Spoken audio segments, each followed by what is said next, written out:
¿Qué tal? Buen día.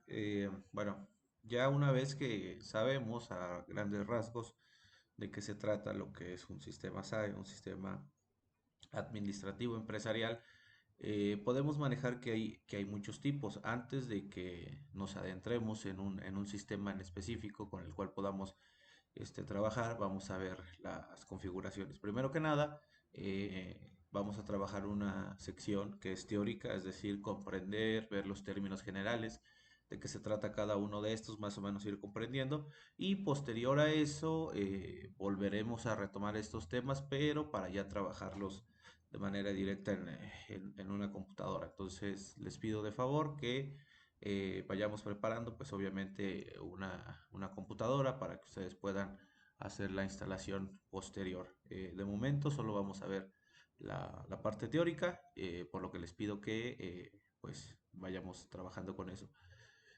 Bueno, generales, ¿cuáles son los datos generales que se tienen que tomar en cuenta para la configuración de un sistema SAE o por qué, cuáles son los datos que se tienen que tomar? Primero que nada, porque define cómo se registra, se procesa y presenta la información administrativa y financiera, ¿no? Entonces, cuando se opta por utilizar un sistema de software, sobre todo que estamos hablando de estos sistemas SAE, utilizarlo, debemos que entender una de los sistemas de software es que los sistemas de software algo que los debe caracterizar es que son sistemas cerrados. ¿A qué me refiero con esto?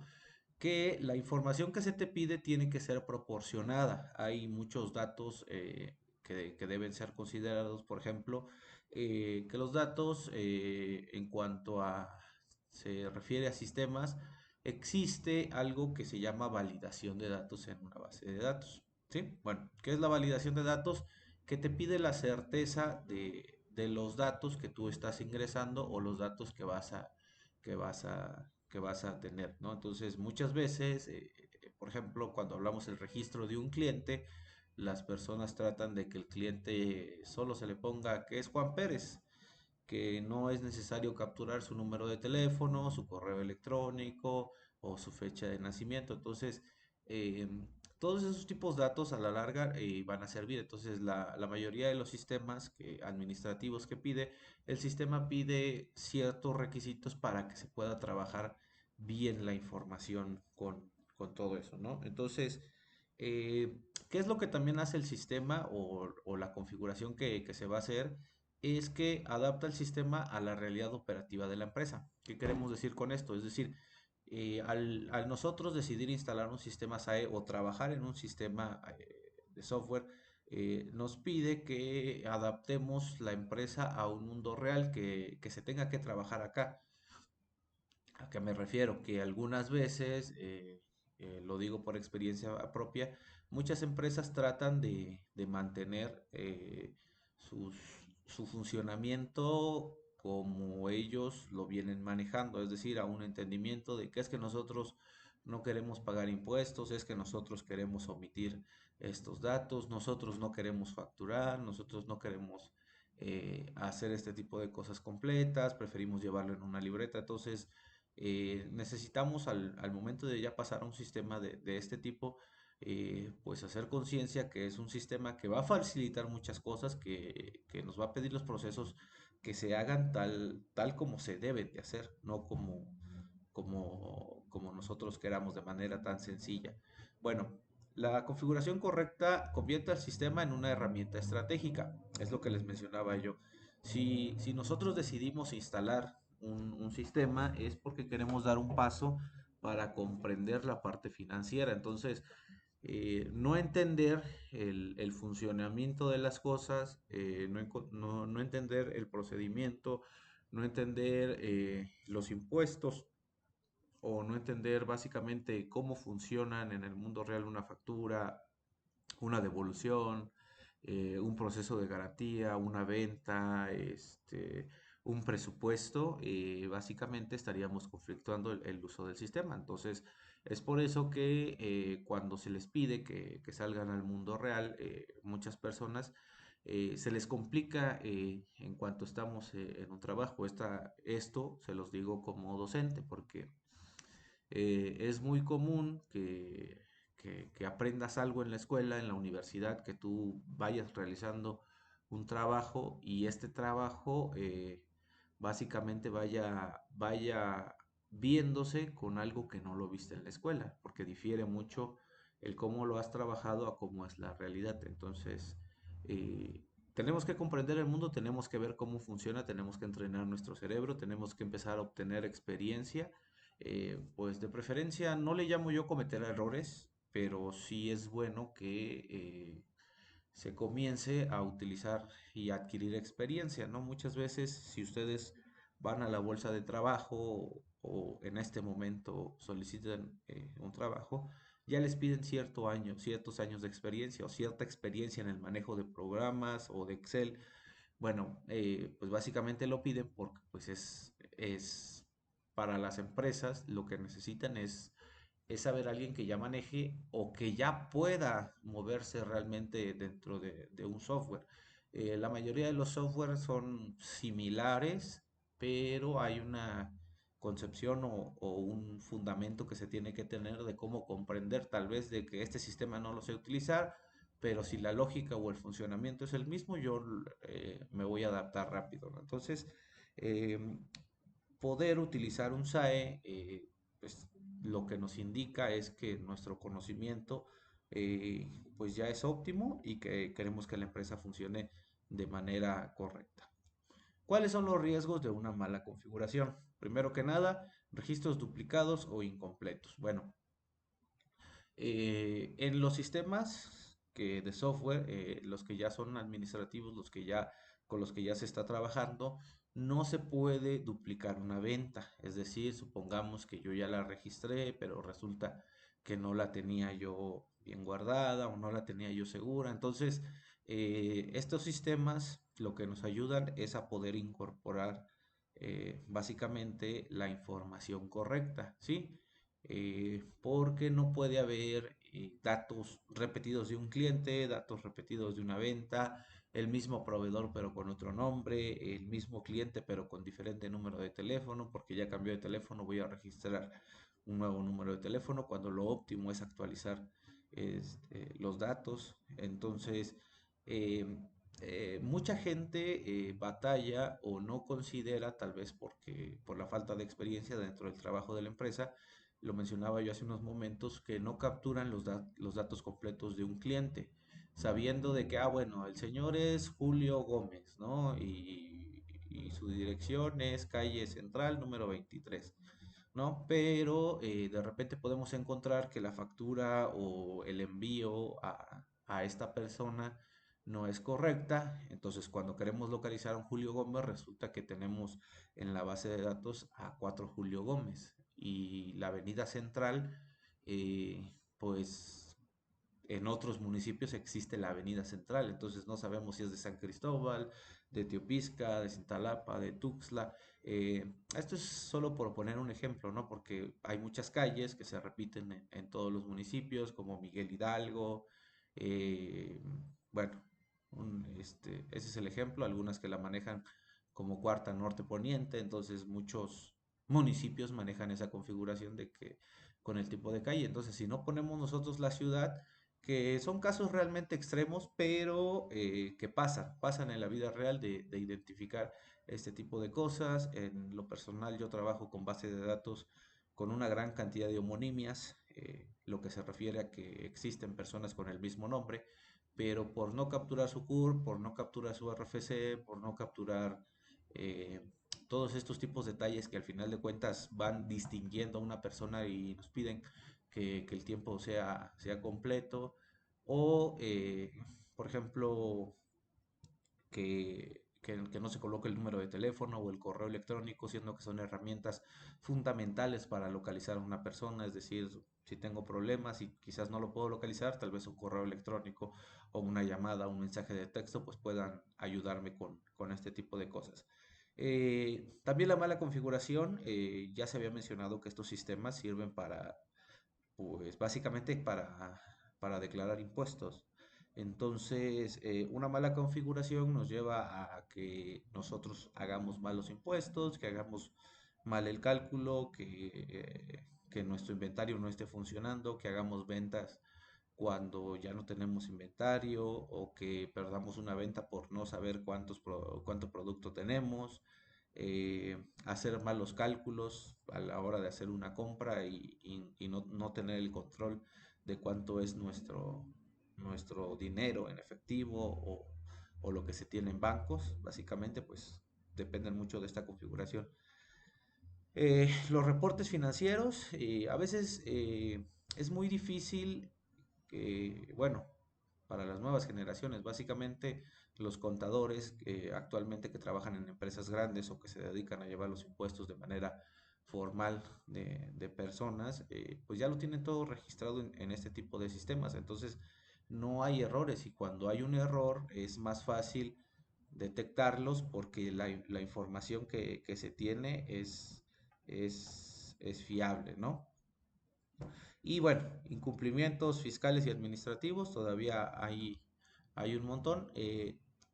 En cuanto a ingeniería en sistemas, en cuanto a sistemas computacionales, hay ciertos conceptos que estos sistemas nos permiten la configuración, realizarlos, ¿no? Son transacciones ACID, por sus siglas en inglés. El primero es la atomicidad, que dice que todos los datos que se realizan como si fueran una sola operación, es decir, se realizan todos los cambios o ninguno de ellos.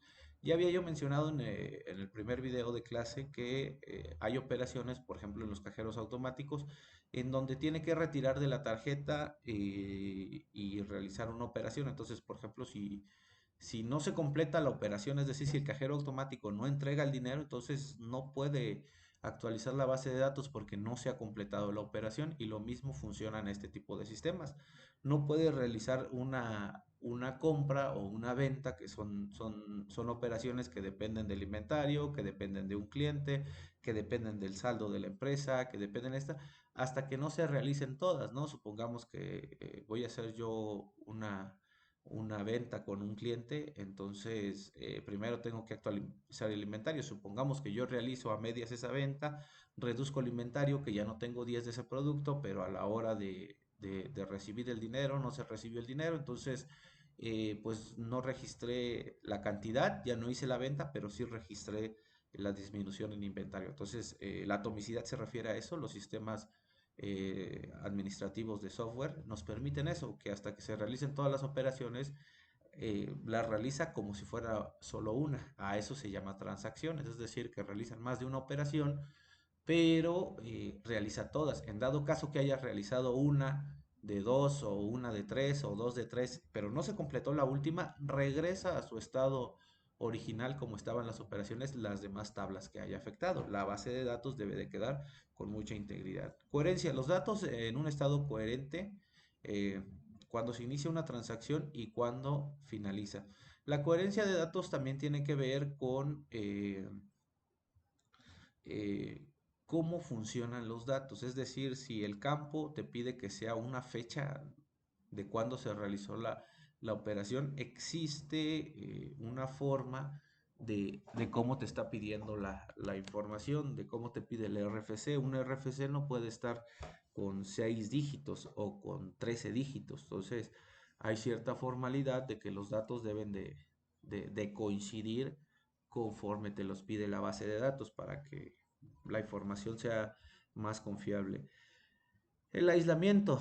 En este estado intermedio de una transacción es invisible para otras transacciones. Como resultado, las transacciones que se ejecutan simultáneamente parecen estar serializadas. Eso es lo que les mencionaba yo. El aislamiento se refiere a eso. Entonces, si realizamos una operación y esta operación requiere de 4 o 5 movimientos en la base de datos, a pesar de que se hacen de manera independiente en diferentes lugares, todas estas se tienen que realizar al mismo momento como una sola operación, pero aún así también hay operaciones que se van haciendo de manera individual, pero todas funcionan como una sola, es como una para todos y todos para una, es básicamente esa opción. La durabilidad, después de que una transacción se complete correctamente, los cambios en los datos persisten y no se deshacen, incluso en caso de una anomalía en el sistema. Bueno, durabilidad, una vez que ya se concretó un evento, una operación en el sistema, esta debe de quedar ahí guardada. No debe haber eliminación de datos, no debe de borrar. En cuanto a sistemas de software, hay términos conscientes donde se manejan ID, donde incluso si tú borras un dato, debe haber un faltante. ¿Por qué? Porque las operaciones van siendo numeradas, es decir, está la operación 1, 2, 3, 4, y si observas en la base de datos que la operación pasa de la 4 a la 6, entonces hubo un registro 5, es decir, dónde estuvo esta eliminación de datos. Y muchas veces de este tipo de datos, bastantes datos están entrelazados. ¿Qué quiere decir con eso? Que no puedes borrar un registro, por ejemplo. Supongamos que quisieras borrar un cliente del sistema, es decir, mi nombre Eduardo Escalante, yo lo quiero borrar de la base de datos, pero resulta que Eduardo Escalante ya realizó 10 compras en ese negocio. Por ende, el sistema no te va a permitir borrar a Eduardo Escalante. ¿Por qué? Porque las operaciones que hiciste con Eduardo Escalante, donde se registraron 10 ventas, no pueden ser eliminadas de ese cliente. Por más que tú desees borrar, si la base de datos está bien hecha, si la normalización y la estructura están bien hechas, no te va a dejar borrar ese cliente. ¿Por qué? Porque te dice que si quieres borrar ese cliente, tienes que borrar las operaciones que están relacionadas a ese cliente, porque básicamente están conectadas. Entonces tú no puedes básicamente borrar un cliente porque ya tiene operaciones realizadas en el sistema. Entonces cuando tú quieras consultar que se hizo 10 ventas y que hay un promedio de 4,000 pesos de venta en tal cliente, si tú borras ese cliente, pues no vas a saber quién fue la persona que realizó esas compras, por más irrelevante que parezca. Entonces, este tipo de cosas, la durabilidad, incluso cuando tienes que eliminar un registro, te preguntan y hay ciertos procedimientos que se tienen que hacer dependiendo del tipo de operación. Entonces, ¿qué nos pide cuando vayamos a configurar nosotros un sistema administrativo? La razón social, el RFC, domicilio fiscal, régimen fiscal y datos del contacto. Todo esto para aquellas personas que ya tienen experiencia o nociones de contabilidad ya deben de saber cuáles son los conceptos básicos, y básicamente a esto se aplican muchas cosas del por qué se tienen que tener, por qué es importante tener una razón social, un RFC, y esto va a depender también del sistema.